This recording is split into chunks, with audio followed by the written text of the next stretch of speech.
ख़ास तौर से मुसलमान अगर यहाँ पर है तो अपनी मर्ज़ी से यहाँ पर है, किसी के दबाव में यहाँ पे नहीं है। मौका दिया गया था जाने का, मौका मिला था हम लोगों को जाने का, लेकिन हम लोग फिर भी हमने इस मिट्टी को चूमा है। नहीं, आज बीजेपी के विधायक कहते हैं कि महंगाई ज़्यादा लग रही है तो तालिबान चले जाओ। नमस्कार, बहुजन टीवी देख रहे हैं आप और मैं हूं आपके साथ पूजा।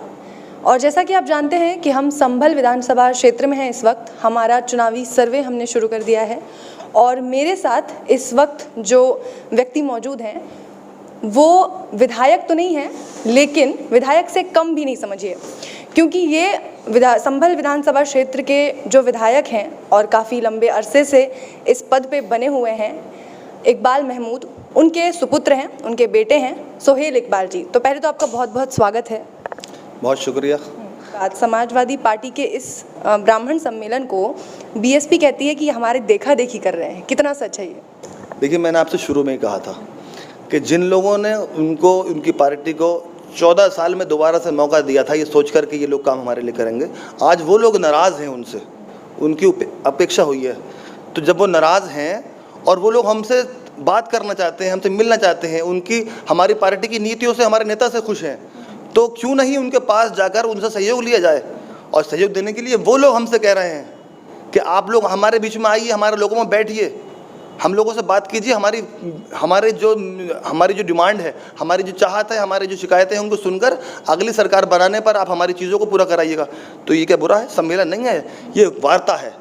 वार्ता को कुछ ना कुछ तो नाम दिया जाएगा। हम और आप बात कर रहे हैं तो आप भी कुछ ना कुछ उसको नाम देंगी नहीं देंगी, तो ऐसे ही बात को कहना। लेकिन ये बहुजन समाज पार्टी की विचार संगोष्ठी शुरू होने के बाद इसका ऐलान हुआ, तो ये इल्ज़ाम तो वाजिब है। बारिश होने के बाद मैं निकल जाऊँ घर से बाहर और फिर कुछ कहूँ तो ये थोड़ी होगा कि बारिश हुई थी इसलिए कब काम हो गया। देखिए, ये तो चुनाव आने जा रहा है, तो अब ये जो कुछ मेंढक टरटराएंगे, कुछ मेंढक टरटराएंगे, वो कहेंगे आकर के भाई अब हम निकल रहे हैं बाहर। अब तक 5 साढ़े 4 साल तक कहाँ थी वो पार्टी, जिस पार्टी का आप नाम ले रही हैं? कहाँ थी वो? एनआरसी में वो गायब थी, अपने लोगों को उन्होंने नहीं देखा। इतना बड़ा कोरोना काल गुजरा, वो नहीं गुजरे, उन्होंने कोई उनका समर्थक नहीं निकला, कोई उनका नेता नहीं निकला, बल्कि ये कहते रहे कि हमारे नेता ने कहा है घर बैठ के हम लड़ाई लड़ेंगे। वो तो साफ कहते हैं और बदनाम हमें करा जा रहा है। एक 13% ब्राह्मणों पर, जिनका सरकारी आंकड़ा कहता है कि 13% है, 16 साढ़े 16 ऐसे अगर आप अमूमन मान के चल लें तो ब्राह्मणों की तादाद है उत्तर प्रदेश में। और उत्तर प्रदेश में ये 16 साढ़े 16% ब्राह्मण किंग मेकर की भूमिका में हैं। हर पार्टी इनको अपने पाले में लाना चाहती है। अखिलेश यादव दावा करते हैं कि ब्राह्मण तो हमारे साथ हैं।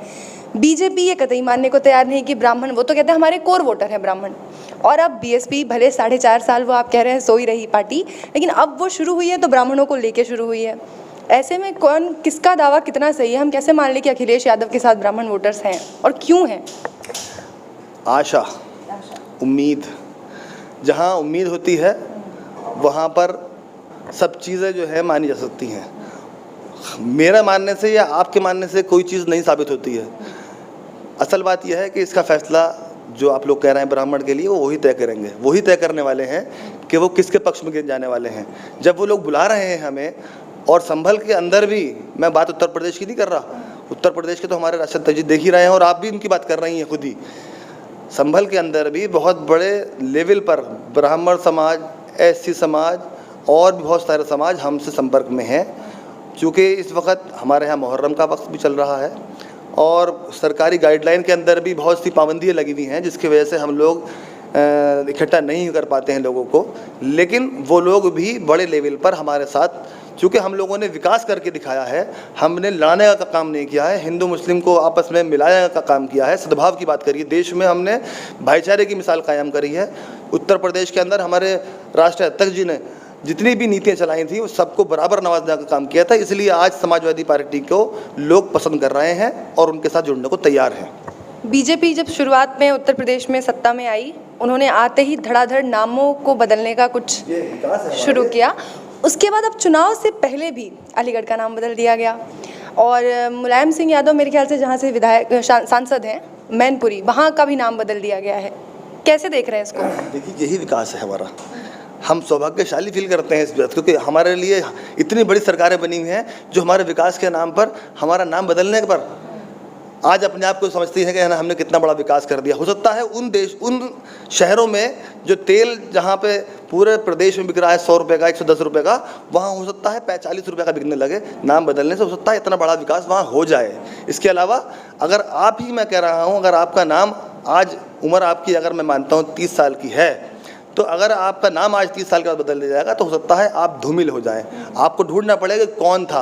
आपको चेहरे से पहचानने में हो सकता है, क्योंकि यहाँ पे तो अरबों की है ना आबादी है, तो आपको पकड़ने में कितनी आसानी होगी, ये आपका परिवार आपको बता देगा। तो ऐसे ही जहाँ हज़ारों साल से देश के अंदर वो शहर स्थित रखते हैं जहाँ पर बड़ा बिजनेस है, जहाँ पर लोग पढ़ाई करते हैं या जहाँ पर लोग रहते हैं, वहाँ का अगर नाम बदला जा रहा है तो उस शहर को नक्शे से मिटाने की मेरे ख्याल से इन लोगों को यहाँ ज़रूरत पड़ रही शायद, ताकि है ना वहाँ पर वो चीज़ को ख़त्म कर सकें। अपनी मिसाल जाने किस तरह से कायम करना चाहते हैं कि हम, हो सकता है कि कल को वो कहें कि इस नोट के ऊपर भी हमारा नाम लगा दो, जहाँ गांधी जी का फ़ोटो है वहाँ हमारे प्रधानमंत्री जी का या हमारे मुख्यमंत्री जी का फ़ोटो लगा दीजिए, तो विकास हो जाएगा। तो इन चीज़ों को अगर विकास कहते हैं तो वाकई बहुत विकास कर रहे हैं ये लोग, और इस विकास से देश कितना खुश है ये आने वाला वक्त तय करने वाला है।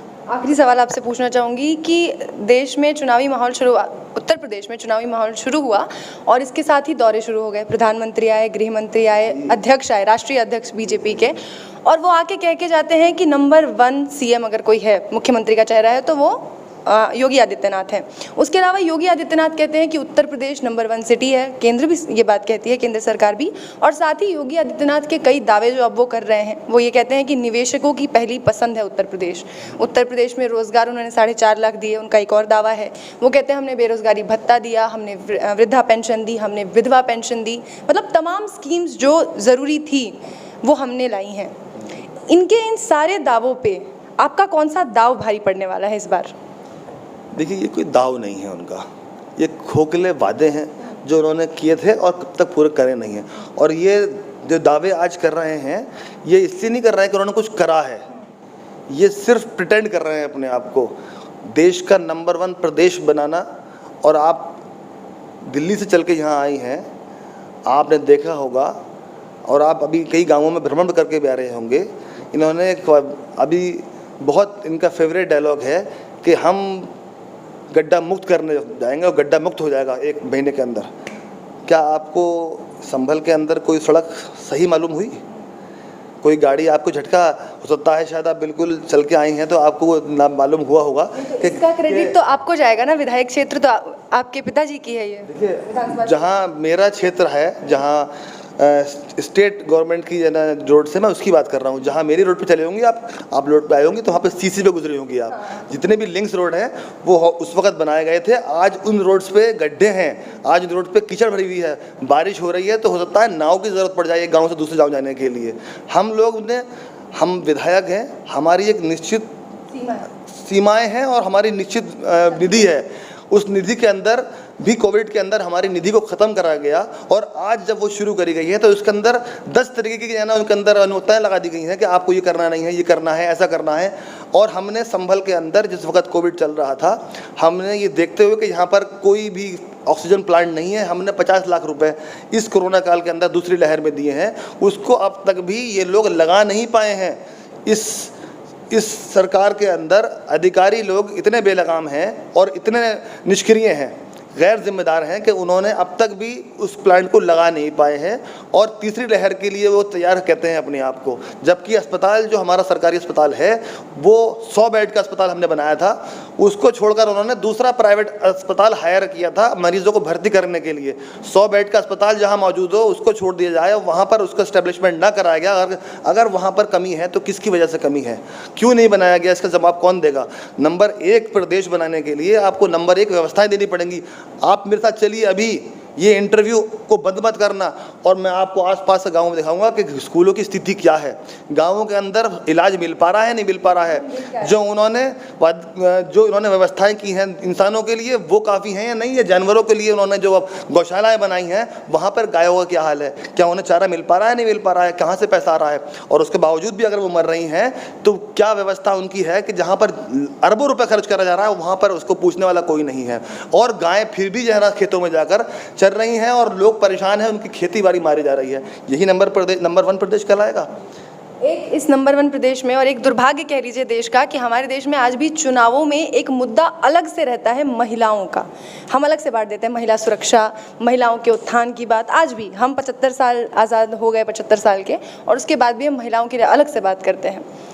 और इसमें उत्तर प्रदेश के दावे हैं, मुख्यमंत्री के दावे हैं। वो कहते हैं कि महिला सुरक्षा पे हमने काम किया है, प्रशासन और पुलिस व्यवस्था हमारी सख्त है, गुंडा राज को हमने ख़त्म किया। और अब वो ये दावा कर रहे हैं कि गुंडों की जो ज़मीनें उन्होंने जब्त की हैं, अब उस पर सरकारी विद्यालय बनेंगे, स्कूल बनेंगे, उसका इस्तेमाल करेंगे वो। और इन दावों के बाद समाजवादी पार्टी पे वो इल्ज़ाम भी लगाते हैं कि उनके राज में गुंडा राज था, गुंडागर्दी थी, दंगे थे हर जगह। क्या कहेंगे इस पर? देखिए, कुछ तो लोग कहेंगे कि लोगों का काम है कहना। ख़ासतौर से जो सरकार चल रही है वो मानती है इस बात को कि जो व्यवस्था कानून के दौर में कानून के लिए बनाई गई थी, कानून स्थापित करने के लिए अखिलेश यादव जी ने डायल 100 भी बनाया था। उसके साथ साथ महिलाओं के लिए 1080 का बनाया था। उसके अलावा जो स्वास्थ्य के लिए बनाया था उन्होंने 102। ये सारी व्यवस्थाएं जो करी गई थी वो नंबर 1, देश की नंबर 1 व्यवस्थाएं, जिसको अमेरिका ने भी सर्टिफाइड किया था कि इस देश की नंबर 1 व्यवस्थाएं हैं। आज उनको भी नाम बदल दिया गया है। नाम बदलने से अगर व्यवस्थाएं बदल गई हों तो मैं चुनौती देता हूं कि आज भी उन व्यवस्थाओं के अंदर आपने देखा होगा कि एम्बुलेंस जो है जंग खा रही थी कोविड के दौर में, वहाँ ड्राइवर नसीब नहीं हो पा रहे थे। और पप्पू यादव जी, उसके बारे में जब उन्होंने ट्रोल किया तो उनको जेल में डाल दिया गया। असलियत बताई गई थी, सच्चाई दिखाई गई थी, इसकी सज़ा दी गई उन्हें। ऐसे ही मैं आपसे ये बात कह रहा हूँ कि आपने कहा कि जो भी वादे करे गए हैं इसके अंदर सिर्फ़ और सिर्फ दिखावे के अलावा कुछ नहीं है। नाम बदलकर अगर विकास करना होता है तो नाम बदलने से व्यवस्थाएं नहीं बदल सकती हैं। सिर्फ अपना नाम पैदा करने के लिए या ज़बरदस्ती थोपने के लिए ये सारी नीतियाँ बनाई जाती हैं। चुनाव आने वाले हैं, चुनाव के अंदर कुछ तो लोग कहना होगा। क्या कहना होगा? वो ये बात होगी जिससे विच्छेद पैदा हो सके, दरार पैदा हो सके और एक तबके को ये लग सके कि हाँ, इन्होंने हमारे लिए बड़ा अच्छा काम कर दिया। तो सिर्फ एक तबके के लिए काम करना अच्छा नहीं होता है। देश को ज़रूरत है इस वक्त सद्भाव की, आपस में मिलनदारी की। आज हम देखते हैं कि देश के अंदर जो बाहर का टूरिज्म था वो ख़त्म हो चुका है। जितना लोग पहले बाहर से लोग आया करते थे यहाँ पर, चाहे ताजमहल को देखने के लिए, चाहे कुतुब मीनार को देखने के लिए, चाहे उत्तर प्रदेश में जितनी भी और बनी हुई हैं इमारत के, उनको देखने के लिए, आज यहाँ पर आते हुए बाहर का विदेशी डरता है, क्योंकि इन सरकारों ने देश के अंदर गृह युद्ध की स्थिति पैदा कर दी है। और ऐसी स्थिति के अंदर कोई भी ऐसा व्यक्ति जो बाहर से आता हो वो अपने आप को सुरक्षित न समझता है और इसलिए वो लोग अपने आप को असुरक्षित महसूस करते हुए देश में आना पसंद नहीं करते हैं। और जो वो कहते हैं कि यहाँ पर लोग निवेश करना चाहते हैं, बताइए मुझे किस जगह निवेश हो रहा है, कौन सी फैक्ट्री लगाई गई, कौन सा ऐसा काम करा गया जिससे लगता हो कि लोगों को रोज़गार मिला हो। चूँकि जब कोई चीज़ लगेगी तो रोज़गार मिलेगा और रोज़गार मिलेगा तो ये चीज़ें ख़त्म हो जाएंगी। लेकिन जब रोज़गार नहीं मिला, इसका मतलब ये है कि कहीं भी कोई नई योजना नहीं लाई गई, कोई नया प्लांट स्टैब्लिश नहीं करा गया, कोई भी इस तरह का उद्योग नहीं बनाया गया जिससे गवर्नमेंट जो कहती है कि हम लोग बनाएंगे।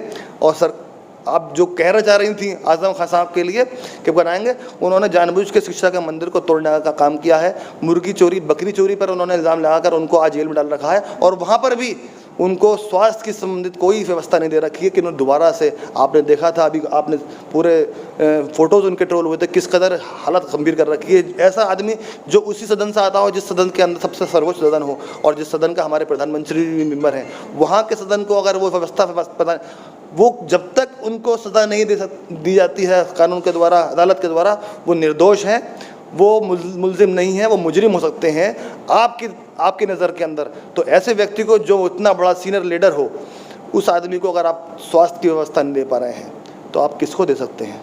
ये सोचने की ज़रूरत है। आप ये जानबूझकर दिखाने के लिए एक तबके को कि हम ऐसा करेंगे तो दूसरा तबका खुश होगा, ये जानबूझकर ये नियत बनाई गई है ताकि कहीं ना कहीं विच्छेद पैदा हो, दरार पैदा हो और लोगों के अंदर भय पैदा हो। ये चुनाव से पहले इस तरीके की स्थितियां पैदा करना, ये चुनावी स्टंट है, चुनाव के वोट लेने की राजनीति है। ये सब कुछ कुर्सी हो गई। आज देश कहीं नहीं रहा, देश आगे होना चाहिए। नहीं, प्रधानमंत्री बीजेपी के तो नेता कहते हैं देश नहीं झुकने देंगे, देश नहीं मिटने देंगे, देश के लिए ही तो लड़ रहे हैं, वो सब कुछ देश के लिए है। देखिए, राष्ट्र सर्वोपरि है उनके लिए। राष्ट्र सर्वोपरि है, मेरे लिए भी है, आपके लिए भी है। इसमें हम लोग सन 47 से आज़ादी के बाद से यहाँ पे अगर हम हैं, ख़ास तौर से मुसलमान अगर यहाँ पर है तो अपनी मर्ज़ी से यहाँ पर है, किसी के दबाव में यहाँ पे नहीं है। मौका दिया गया था जाने का, मौका मिला था हम लोगों को जाने का, लेकिन हम लोग फिर भी हमने इस मिट्टी को चूमा है। नहीं, आज बीजेपी के विधायक कहते हैं कि महंगाई ज़्यादा लग रही है तो तालिबान चले जाओ। देखिए, यही तो फ़र्क है, हम जिएंगे यहाँ पे, हम मरेंगे यहाँ पे। तालिबान या अफ़गानिस्तान, ये सब देश से बाहर की बातें जानबूझकर इस चुनाव के दौरान लाई जा रही हैं ताकि वो अपना चुनाव को, क्योंकि मुद्दा नहीं है उनके पास कोई, आज उनके पास कोई मुद्दा नहीं है कहने के लिए, विकास करा नहीं, कोई ऐसा डेवलपमेंट हुआ नहीं, ऊपर से प्रभु की कृपा उन पर है नहीं, तो आज वो चाहते ये हैं कि कोई ऐसा नया लाया जाए मुद्दा उनके बीच में जिससे उन्हें कुछ सहारा मिल सके। डूबते हुए को तिनके का सहारा होता है ना, उस तिनके को सहारे को चाहते हैं, कोई तिनका में मिल जाए जिससे वो अपने आप को बचा सके। लेकिन देश जो है वो समझ चुका है, वो जानता है कि सद्भाव के अंदर कितनी बड़ी ताकत है और दरार पड़ने से हिंदुस्तान टूट जाएगा, और हिंदुस्तान टूट जाएगा तो फिर यहाँ पर रहने का मतलब न मेरा है न उनका है। आखिरी सवाल, बीजेपी का नारा है अब की बार 300 पार, समाजवादी पार्टी कितने ले रही है? देखिए, जो हालात देश के चल रहे हैं उस पर मैं यही कहूँगा कि सरकार बनाना हमारे लिए बड़ी बात नहीं है। अब तो हम सोच ये रहे हैं कि अब उनके पास क्या रह जाएगा ये देखने की ज़रूरत है, क्योंकि वो लोग इतने कमज़ोर हो चुके हैं खोखले वादों से कि अब वो लोग खुद अपने आप को इस चीज़ से ना उबार नहीं पा रहे हैं।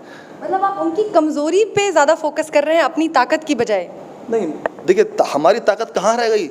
हमें तो घरों में अरेस्ट कर दिया उन्होंने किसानों के मुद्दों पर, या जो भी उन्होंने गलत किया है कोरोना काल के अंदर, या उसके अलावा जो भी है ना, हमारे लोकल में भी हम बता रहे हैं जितनी भी घपलेबाजी उन्होंने करी है, चाहे वो पुलिस थानों में हो रही हो, कचहरी में हो रही हो, आबकारी विभाग में हो रही हो, इसके अलावा जितने भी हमारे राशन के लोग हैं वहाँ पे है ना धांधली हो रही हो, उसके लिए जब हम निकले जाते हैं, हम बात करते हैं तो हमें हाउस अरेस्ट कर दिया जाता है, PAC लगा दी जाती है, नज़रबंद कर दिया जाता है, मुकदमे लगा दिए जाते हैं। तो ऐसे हालात के अंदर हम कहाँ कमज़ोर, हम तो कुछ है ही नहीं, हम पे ताकतवर तो वो लोग हैं, हम तो खुद कमज़ोर हैं। ऐसे में चुनाव कैसे जीतेंगे आप? देखिए, चुनाव कोई लाठी डंडों से नहीं जीता जाता है, सिर्फ और सिर्फ एकमात्र साधन है, बटन दबाना है।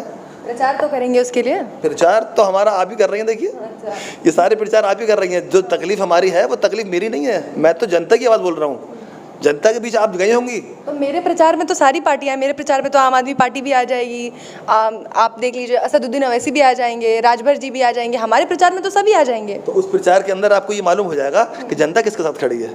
आप गए होंगे जनता के पास, जनता ने बताया होगा, तुलना की होगी, और आपने भी सवाल किए होंगे। ऐसा नहीं है कि आपने बख्शा होगा उन्हें भी, जब आप मुझे नहीं बख्श रही हैं तो जनता को कहाँ बख्शा होगा आपने? जनता से भी आपने ज़रूर क्रॉस क्वेश्चन किया होगा कि मिल तो रहा है सब कुछ, तो उन्होंने जवाब दिया होगा आपके मुँह पे कि हम लोग कितना परेशान हैं, किस कदर हम पर जुल्म हुए हैं, किस कदर उनके साथ ज़्यादती हुई है। और वर्ग कोई नहीं होगा वहाँ पे, वहाँ सब इंसान खड़े होंगे, वहाँ सब इंसान वो होंगे जो आज परेशान है, आंसू रो रहे हैं, खून के आंसू रो रहे हैं। बहुत बहुत धन्यवाद हमसे बात करने के लिए और सभी मुद्दों पे समाजवादी पार्टी की तरफ से अपनी राय रखने के लिए।